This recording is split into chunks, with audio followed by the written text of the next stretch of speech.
Hello and welcome back to the Power of BI YouTube channel.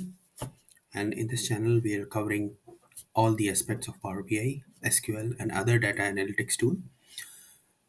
This specific video covers profiling data in Power Query, which is short and sweet, and you just go through what are the components and how we can profile data when you load the data in Power Query. So without further delay, let's go to Power BI. So if you're watching this video for the first time, make sure to hit the subscribe button so that you can have frequent updates related to Power BI, SQL, and other data analytics too. I've loaded this data in Power Query. This is just the budgeting data for the entire year in category. If you want this data, just please write it in the comment. I'll just send it to you in the Excel format. So this is the budget of FY25 for AdventureWorks, and this is the categories that are there. So now what we can see is that once the data is loaded in that, we can have multiple things. First is that the this is giving information related to the quality of the column, like how many unique values are there, how many distinct value are there.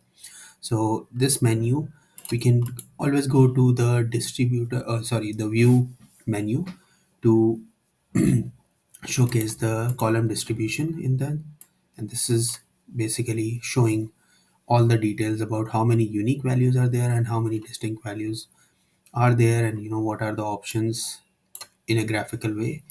We can turn this off, turn on from the view menu. Also, we have an option of column profiling. In column profiling, once you open up, if you click on any of the column, for example this one, it gives a kind of a statistics of how these columns are profiled in terms of showcasing. There are options to see whether you want to profile based on the top 100 top 1000 rows or the entire data set. So if since we have limited data, we can do profiling based on entire data set once we have a larger data set. But in this case, it is just showing up the column statistics about the count as well as the unique values, the minimum value, maximum value, average, and standard deviation too. It also gives a value distribution in a graphical way, that how many values are being combined together and what are the options of the combination. Next, we move to the column quality, and this column quality showcases how many columns are valid, how many have errors, and how many have we have empty rows. So if there are some empty rows, it shows the value here as empty, or if it has errors, then it will showcase as errors. So these are the key components of column profiling, column distribution, and column quality in Power Query. Before you load the data, you have to transform this data. So in order to transform, you can look for the anomalies, look for errors, and look for reducing some null values if they are there.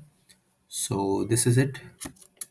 Thank you for watching this video. If you like this video, just put a like, as well as subscribe to this channel so that you can have frequent update related to Power BI, SQL, and other data analytics tools.